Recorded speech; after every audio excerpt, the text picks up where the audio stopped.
আসসালামু আলাইকুম রহমতুল্লাহ। আমার যুবক বন্ধুরা, তোমরা সবাই কেমন আছো? আমরা জানি জীবনের প্রথম ভোট তোমরা কালকে দিবা, পছন্দের প্রার্থীকে এবং প্রতীকে দিবা। একটা নূতন দেশ গড়ার প্রত্যয়ে, একটা পরিবর্তনের আশায় এবং একটা সুশাসনের আশায়, দুর্নীতিমুক্ত দুঃশাসনমুক্ত একটা বাংলাদেশ গড়ার আশায় আমার বিশ্বাস তোমরা এই ভোটটা উদযাপন করবা, শুধু দিবা না। এবং একাই যাবা না, ভোট কেন্দ্রের সাথে নিয়ে যাবা আপন বন্ধুকে, ভাইকে, পরিবারের সদস্যদেরকে, সবাইকে উৎসাহিত করবা। ইতিমধ্যেই আমরা লক্ষ্য করছি একটা উৎসবের আমেজ মানুষের মধ্যে লক্ষ্য করা যাচ্ছে এবং তারা সবাই পরিবর্তন চায়। বিশেষ করে রাজধানী ঢাকা অনেকটা ফাঁকাই হয়ে গিয়েছে বলতে হবে। মানুষ ছুটে চলেছে গ্রামের, যেখানে তার ভোট, যেখানে তার বাড়ি, যেখানে তার নাড়ি, যেখানে তার আপনজনেরা আছেন, সেই জায়গায়। সব মিলেই আমাদের প্রিয় বাংলাদেশ।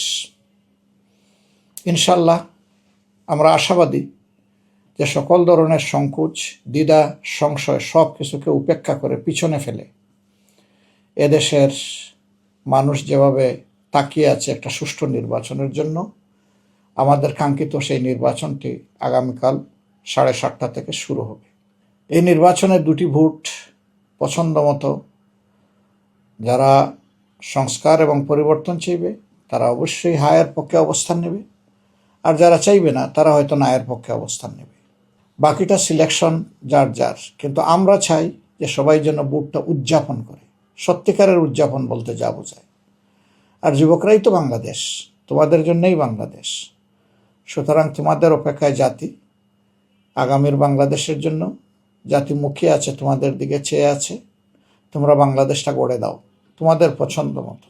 নেতা নির্বাচন করো, দল নির্বাচন করো, যারা এসে দেশের মানুষকে স্বস্তি দেবে, আর ফেসিবাদের কবলে এই দেশকে পড়তে হবে না, এমন প্রার্থী এবং দলকে সবাই মিলে দলে দলে আশা করি নির্বাচিত করব।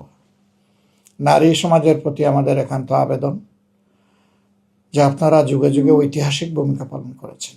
বিশেষ করে 24-এর গণ আন্দোলনে আপনাদের ভূমিকা ছিল ঐতিহাসিক। রাস্তায় নেমে এসেছেন, শক্তি জুগিয়েছেন, আপনারা হাত বাড়িয়ে পানি পান করেছেন এবং সমানতালে লড়াইও করেছেন।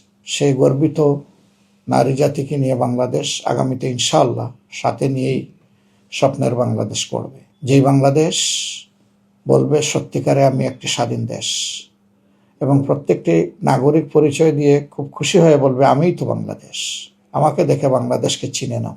আমরা ওই বাংলাদেশটার অপেক্ষায় আছি, যেটি হবে মানবিক বাংলাদেশ, যেখানে সাম্য থাকবে, যেখানে ন্যায় বিচার প্রতিষ্ঠিত হবে এবং বিচারের জন্য মানুষকে আর ধারে ধারে ঘুরতে হবে না।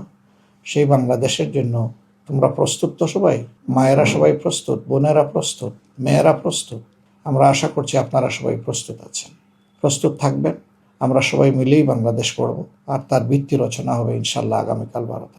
আমরা সবাই প্রস্তুত থাকি এবং যে কোনো ধরনের অপতথ্য যারা ছড়াবে ধরে নেবেন যে এরা জাতির দুশ্মন। কোনো অপতথ্যে কেউ যেন কান না দেন। বিভ্রান্ত করার জন্য, মানুষ যাতে ভোট কেন্দ্রে না যায় সেই পরিস্থিতি সৃষ্টির জন্যই মূলত এই কাজগুলো করা হবে।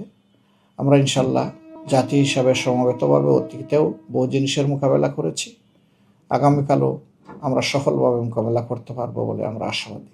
প্রশাসনে যারা আছেন এবং নির্বাচন পরিচালনার দায়িত্বে যারা আছেন তাদের প্রতি আমাদের অনুরোধ, এ দেশটি আমাদের সবার। আসুন না সবাই মিলে হাত মিলাই সত্যের জন্যে, ভালোর জন্য, ন্যায়ের পথে। কোনো অন্যায়কে কোনোভাবে প্রশ্রয় না দিই।